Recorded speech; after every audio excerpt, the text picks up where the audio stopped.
ముందుగా జపాన్ దేశం ఆర్థిక వ్యవస్థ అనేది చాలా కొలాప్స్డ్గా మారబోతుందా అంటే ఆ సూచన తెలుస్తుంది. ఎందుకంటే జపాన్ కరెన్సీ అయిన యోన్ దాదాపు 40 సంవత్సరాల తర్వాత దారుణంగా పడిపోయింది. ఎంతగా పడిపోయిందంటే $1 ఈజ్ ఈక్వల్ టు 160 యోన్గా తయారు కావడం జరిగింది. సో దీనివల్ల ఏదైతే ఆయిల్ కానీ ఏవైతే బయట నుంచి వివిధ వస్తువులు ఏదైతే కొనుగోలు చేయాలో వాటి ఈ డాలర్తో బై చేయాలి కాబట్టి సో డాలర్ అనేది విపరీతంగా రేట్ ఎక్కువ కావడం వల్ల సో జపాన్లో ఆర్థిక వ్యవస్థ అనేది కొలాప్స్ కాబోతుంది అని చెప్పి కొన్ని మార్కెట్లో సూచనలు మాత్రం కనిపిస్తున్నాయి. మనం పక్కన చూడొచ్చు ఆల్మోస్ట్ యోన్ 157 అంటే $1 ఈజ్ ఈక్వల్ టు 157 యోన్గా తయారు కావడం జరిగింది.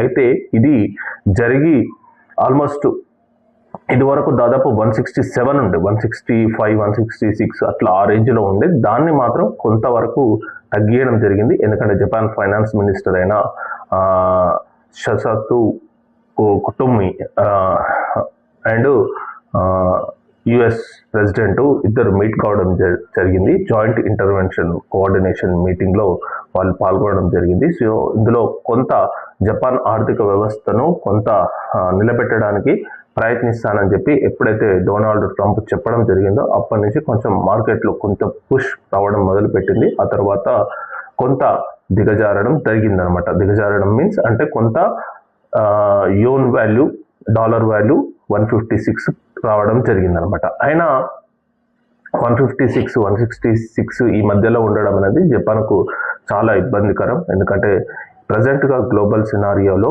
జపాన్ ముడి చమురు అనేది బయట దేశాల నుంచి కొనుగోలు చేయాల్సిన అవసరం ఎంతైనా ఉంది. సో ఆ కొనుగోలు అనేది పూర్తిగా డాలర్తో చేయాలి. సో అందుకు ఆ డాలర్ను విపరీతంగా కొనడం వల్ల వచ్చిన ప్రాబ్లం. సో దానివల్ల ఇమ్మీడియట్గా ద్రవ్యోల్బణం, సో దానివల్ల రేట్లు పెరగడం, ఇలాంటి ఒక ఆర్థిక వ్యవస్థ కొలాప్స్ కావడం అనేది జనరల్గా ప్రతి దేశంలో ఇలాంటిదే జరుగుతుందన్నమాట. ఈ మధ్యకాలంలో మనం చాలా గమనిస్తున్నాం కొన్ని దేశాల ఆర్థిక వ్యవస్థ ఎలా కొలాప్స్ అవుతుందో. సో కానీ ఫైనాన్షియల్గా జపాన్ అనేది చాలా స్ట్రాంగ్ పొజిషన్ ఉన్న కంట్రీ. ఎందుకంటే ఏషియాలో టెక్నాలజీ పరంగా కానీ ఇంకా మిగతా ఏ పరంగా చూసినా జపాన్ అనేది one of the developed country. So ఆర్థిక వ్యవస్థ కూడా ఆల్మోస్ట్ $4.2 ట్రిలియన్ ఉన్న ఆర్థిక వ్యవస్థ. సో అయినా కానీ ఇలాంటి ఒడిదుడుకులు ప్రజెంట్గా జపాన్ గత 40 సంవత్సరాల తర్వాత యోన్ కరెన్సీ ఇంత దారుణంగా పడిపోవడం అనేది చరిత్రలో చూడలేదని చెప్పి చాలామంది చెప్తున్నారు అనమాట. ఎందుకంటే ఇప్పుడు ఆల్మోస్ట్ 167 160 వరకు పడిపోయింది. ఇప్పుడు ప్రజెంట్గా మాత్రం 156లో ట్రేడ్ అవుతుందన్నమాట Japan currency compared to dollar. So దీన్ని ఎలా బూస్టప్ చేయాలంటే simple. So Japan government involve కావాలి. ఇన్వాల్వ్ అయ్యి యోన్ కరెన్సీని విపరీతంగా కొనుగోలు చేయాలి. మరియు ఇంకా అమెరికా కూడా యోన్ కరెన్సీని కొనుగోలు చేయాలన్నమాట. యోన్ కరెన్సీని కొనుగోలు చేయడం వల్ల యోన్ కరెన్సీకి డిమాండ్ పెరుగుతుంది. డిమాండ్ పెరగడం వల్ల అది ఇంకా కంపేర్ టు ఏది యుఎస్ డాలర్తో పోలిస్తే తగ్గుతుంది అనమాట. లేకపోతే ఇంకా విపరీతంగా పెరిగి అది ద్రవ్యోల్బణం పైకి కన్వర్ట్ అయ్యి చాలా ఇబ్బందికర ఫేసులు చూసే అవకాశం ఎంతైనా ఉంది.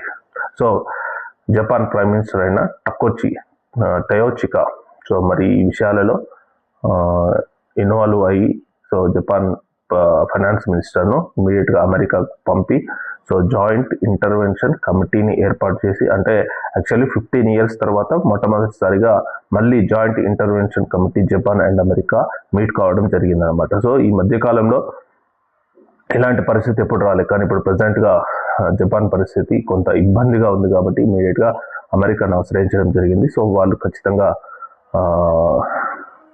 ఇది చూస్తాం అని చెప్పేసరికి మళ్ళా మార్కెట్లో జపాన్కు కొంత బూస్టప్ అయితే దొరకడం జరిగింది. ఈ మధ్య కాలంలో జపాన్ చాలా విపరీతమైన భూకంపాలతో ఆ దేశం కొంత అల్లాడుతుంది అనమాట. చాలా భూకంపాలు వరుసగా ఎడతెరగని భూకంపాలు ఆ దేశాన్ని కొంత కల్లోలం చేస్తున్నాయి. ఇంకొకటి ఏంటంటే ప్రజెంట్గా మార్కెట్ గ్లోబల్ సిచ్యువేషన్లో కూడా ముడి చమురు అనేది చాలా